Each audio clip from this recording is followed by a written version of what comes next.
this leads to one key idea. It's the idea that it's the idea of development. Is that we can generate wealth, that all these elements are more effective. We are not looking for effectiveness. We are looking for justice. What we know is that what is just is more effective. So, a society that is just will function better.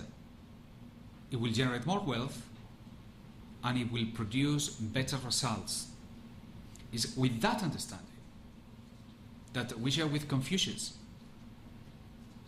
who was, in my understanding, a Muslim prophet before Islam. Allahu Alim. But he said something absolutely beautiful. He said, the profit of a nation does not come from the profit. The profit of a nation comes from its equity, from its justice. Beautiful. Absolutely beautiful. So we are people searching for justice. That is our profit. This is the wealth of the nation. It comes from justice. And this justice is what leads us to the idea of development. So how can we interpret Islamic development? Well, the reconstruction of this mu'amalat will generate wealth. So if we want to come out of this crisis and we want to create development and we want to push what is now the standard of most people's consideration, if you want to create wealth, everybody argues you have to stimulate the small and medium enterprises because they generate the most employment and so on, so on, so on. And yet there is no formulas. All the formulas that they are given are the two that they guarantee failure. Number one is microcredit. Microcredit is like, well, everything which is bad with riba at the power of 10 is the evil of the evil of riba. It's a disaster. I have studied the effect of microcredit in Indonesia through one of my closest friends, Adi Sasono, who is the head of the KOPIN, the largest organization of cooperatives in Indonesia, representing about 27 million people. And I was given accounts of the books of how this microcredit has been activated and how it has performed. And as advisor, which I am stealing, I am of the KOPIN, I was capable of analyzing this data and recognize without any question how destructive microcredit is. The problem is when microcredit companies refer to the cases of, they show their activity, they always show the smiling case of the person who received the credit and actually made the money. They don't show you the other 9 people who have been destroyed in the process. And they're crying out. It's very simple. It's like, you know, you go to a kampung and you find 9 ladies doing batik. So you go with the money and you say, okay, I'm going to give to one the credit to buy the machine, and now she is going to make the same output as all the other together, and she's going to play only 2 because no more is needed. So the other 6 out of job, they will have to go to Jakarta, just keep crowding the town. The picture of the microcredit company is the lady smiling, who has the new loom and the new thing. They don't show the others too. If they give the credit to all the companies, to all the 9 ladies, of course it would not work. The output will be too big, and therefore they will all collapse. They have to give it to one. Okay? And that is disastrous. Now, what will be the Islamic way of thinking? How will be the Islamic formula of development? One of the key characteristics, if you want to, the 2 characteristics of an Islamic trading will be, number one, the existence, the predominant existence of key fundamental infrastructure, public infrastructure of trading, publicly owned infrastructure of trading. This is a critical part.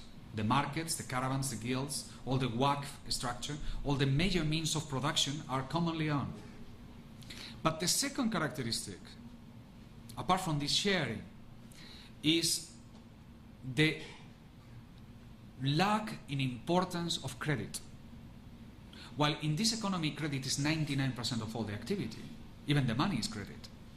In our society, credit is halal, but it represents 0.01% of all the activity. Our economy is a spot economy. So when it comes to development, the last thing it crosses our mind is lending. It doesn't go through lending development. It goes through the creation of infrastructure. So what an Islamic leader will do if they want to develop this community of traders is not to give a lending to the lottery winner lady who gets the machine, but to build a machine and to make it a wakaf, or to hire it if you want a business with returns for yourself, for the community. Then there will be a guild of ladies who commonly own, and they share this infrastructure. So technology doesn't come and destroy, but actually builds and creates new possibilities. And that is the difference between Islamic development and capitalist development. So the creation of this common infrastructure is a key characteristic. And there are examples in today's environment where similar initiatives have taken place and they have been extremely successful. So development through the creation of infrastructure. This is a theme that I have explored on my own when I was in Indonesia.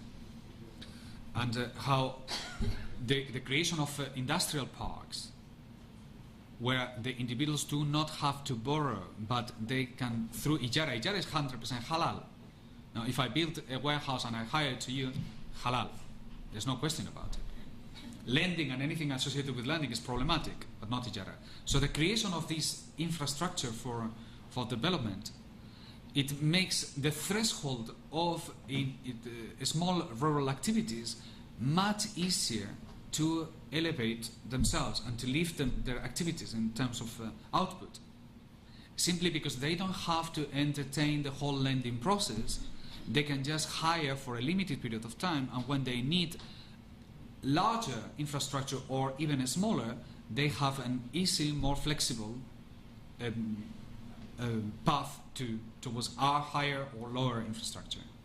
And they all do it on the basis of monthly contracts.